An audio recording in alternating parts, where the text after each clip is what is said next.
کلاه مجرد چیز 4 تا کره داره.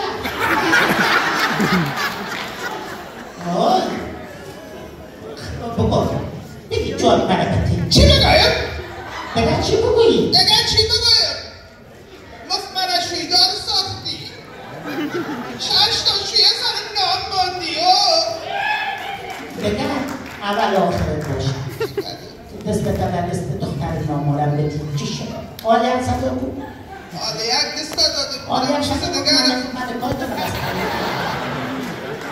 میگه یک ملا یک خانم روی شوهر خود در بایسیکل در موتورسیکل میرفتن. خانم از بسیار چاق و کلوله بود.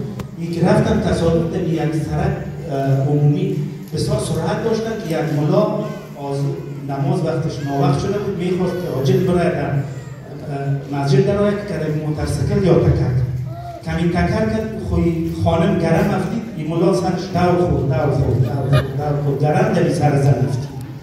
در سر زن کفتید حالا کل اگه میگه که اون ملا سر بخید ما از محل عرصه شور نمیخورد تقر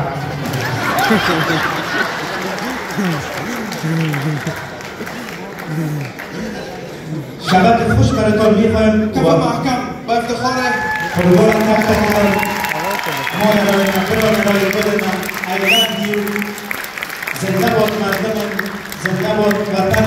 قربان تک تک شما که در این زمستان تایید خلق شما قلم رنجه کردید. جهان سپاس ممنون و از امید جان گل یک عالم تشکر. امید متین با تمام دستندرکارانش